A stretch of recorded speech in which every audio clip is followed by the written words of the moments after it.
ಈಗ ನೀವು ನನ್ನ ಬಾಲ್ಯ ನೆನೆಸಿದ್ರಿ ನಾಗರಾಜ್ ಸರ್. ಹ್ಞೂ ನೀವೆಲ್ಲ ನಮಗೆ ಈಗ ನೋಡಿ ನಾವು ನಿಮ್ಮ ಜೊತೆಗೆ ಸಂದರ್ಶನ ಕೂತಿದ್ದೀವಿ. ಆ್ಯಕ್ಚುಲಿ ನೀವು ನಮಗೆ ನಾವು ಚಿಕ್ಕವರಿದ್ದಾಗಲೇ ಫೇವ್ರೇಟು.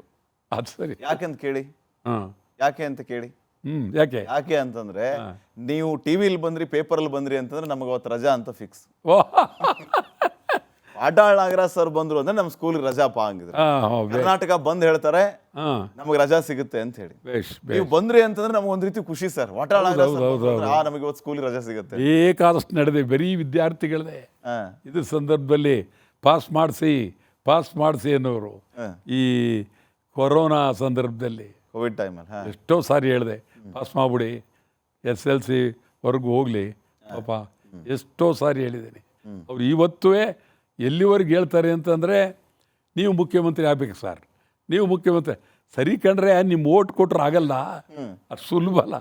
ಮುಖ್ಯಮಂತ್ರಿ ಆಗಬೇಕಾದ್ರೆ ಅದಕ್ಕೆ ವಿಧಾನ ಇದೆ. ಹೌದು. ನೀವು ಪ್ರೀತಿಯಿಂದ ಮುಖ್ಯಮಂತ್ರಿ ಆಗಬೇಕು ಅಂತ ಎಲ್ಲಾಗುತ್ತೆ, ಆಗೋದಿಲ್ಲ. ಅದಕ್ಕೆಲ್ಲ ಬೇರೆ ಚಿಂತನೆಗಳು. ಎಂದೋ ಆಗಬೇಕಾಗಿತ್ತು, ಆಗಲಿಲ್ಲ.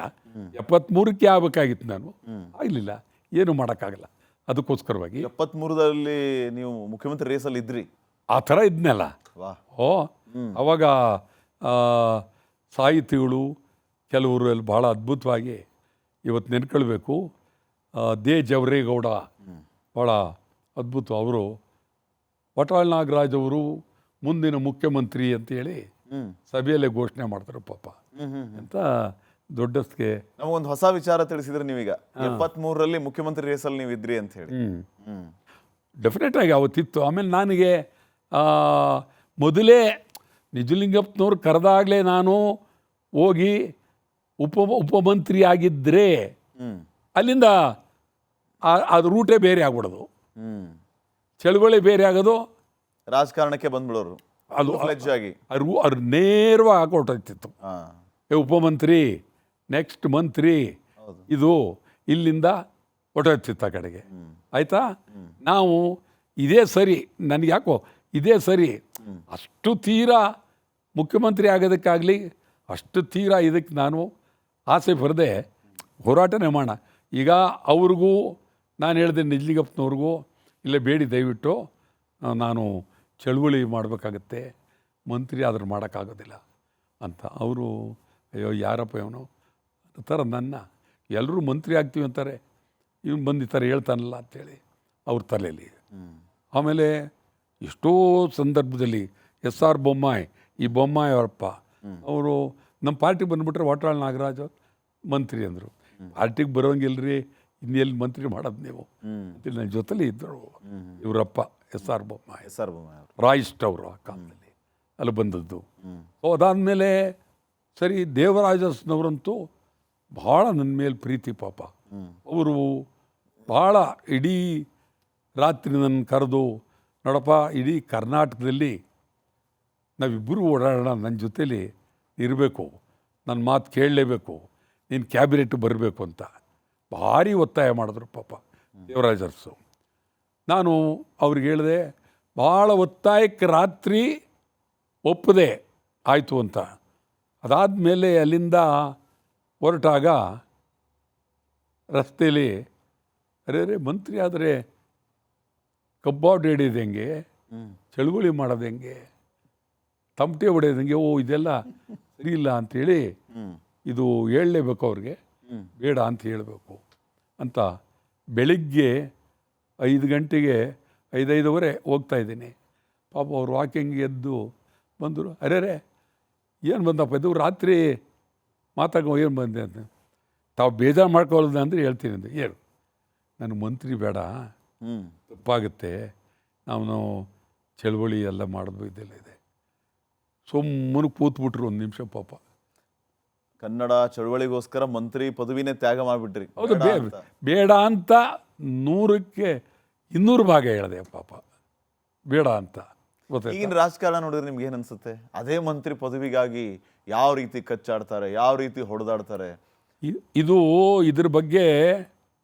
ಇದ್ರ ಬಗ್ಗೆನೇ ಒಂದು ದಿವಸ ಮಾಡ್ಬೇಕು ನಾವು, ನಿಮ್ಮ ಸಂದರ್ಶನ ಇದ್ರ ಬಗ್ಗೆ. ನಮ್ಮ ಮಂತ್ರಿಗಳ ಭಾಷೆ, ಮಂತ್ರಿಗಳ ನಡತೆ, ಮಂತ್ರಿಗಳ ಪರಿಸ್ಥಿತಿ, ಅವರು ಮತ್ತು ಇಷ್ಟೊಂದು ಜಾತಿ, ಇಷ್ಟೊಂದು ಕೋಮು ನಾನು ಎಲ್ಲೂ ನೋಡಿರಲಿಲ್ಲ ಇದನ್ನು ನಾವು ಈ ರಾಜ್ಯೋತ್ಸವ ಸಂದರ್ಭದಲ್ಲಿ ಈ ವಿಶ್ಲೇಷಣೆ ಬೇಡ ಅಂತೀರಿ. ಬೇಡ ಕನ್ನಡದ್ದೇ ಮಾಡ, ಕರ್ನಾಟಕದ್ದೇ ಇತಿಹಾಸ ಬೇಕಾದಷ್ಟು ಉಂಟು. ನಿಜ ಹಾಸಲ್ಲುಂಟು, ಓದಿಯಲ್ಲುಂಟು, ಬೇಕಾದಷ್ಟಿದೆ. ಇದನ್ನೇ ಮಾತಾಡೋಣ ನಾವು. ನಿಜ ಸರ್. ಈಗ ನಿಮ್ಮ ವೈಯಕ್ತಿಕ ಜೀವನದ ಬಗ್ಗೆ ಒಂದಿಷ್ಟು ಮಾತಾಡೋಣ. ನಿಮಗೆ ಎಷ್ಟು ಜನ ಮಕ್ಕಳು? ನಿಮ್ಮ ವಯಸ್ಸೆಷ್ಟು ನಾಗರಾಜ್, ವಾಟಾಳ್ ನಾಗರಾಜ್ ಅವರು? ನನಗೆ ನನ್ನ ವಯಸ್ಸು ಗೊತ್ತಿಲ್ಲ, ಅದಿರಲಿ. ಈಗ ಅದರಿಂದ ಏನು ಪ್ರಯೋಜನ ಇಲ್ಲ. ಬರೀ ಕನ್ನಡ ಈ ಇದರಲ್ಲಿ ವಿಕಿಪೀಡಿಯಾದಲ್ಲಿ ಇಲ್ಲೆಲ್ಲ ಸರ್ಚ್ ಮಾಡುವಾಗ ಈ ಭಾಳ ಕಡೆ ನೋಡಿದಾಗ ವಾಟಾಳ್ ನಾಗರಾಜ್ ಅವರಿಗೆ 80+ ಅಂತ ತೋರಿಸುತ್ತೆ ವಯಸ್ಸು. ಎಷ್ಟೋ 80+, ಒಂದು 85, 86 ಅಂತ.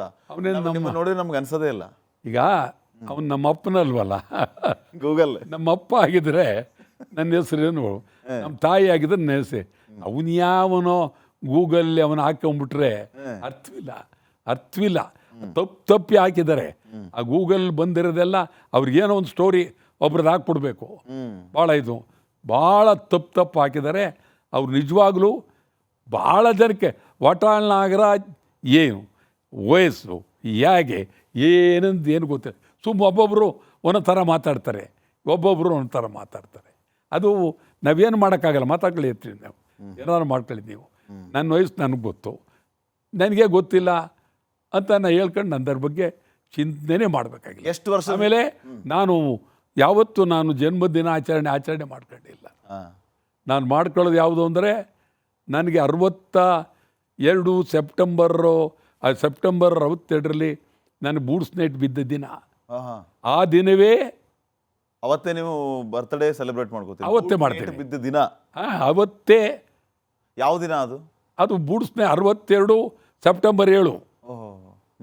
62 ಸೆಪ್ಟೆಂಬರ್ 7 ಅದೇ ದಿನ ಬೂಟ್ಸ್ ನೋಡೋದು ದಿನವೇ ನನಗೆ ಜನ್ಮದಿನ ಅಂತ ಅದನ್ನು ಹೇಳ್ಕೊಳ್ತೀನಿ.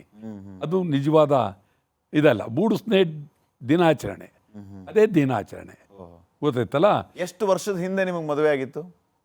ಮದುವೆ ಎಷ್ಟು ವರ್ಷದಿಂದ ಆಯಿತು ಅಂದರೆ 27-28ಗೆ ಮದುವೆ ಆಯಿತು. ಅಲ್ಲಲ್ಲ, ಈ ಎಷ್ಟು ವರ್ಷದ ಹಿಂದೆ ಅಂತ? ಒಂದು 30 ವರ್ಷ 40 ವರ್ಷದ ಹಿಂದೆ? ಹಂಗೇನಿಲ್ಲ. ಈಗ ನನ್ನ ವಯಸ್ಸು 25, 26, 27 ಇದ್ದಾಗ ಆಯಿತು. ನಿಮಗೆ ಅಂದರೆ MLA ಆಗಿದ್ರಿ ಅವಾಗ ಮದುವೆ ಆದಾಗ?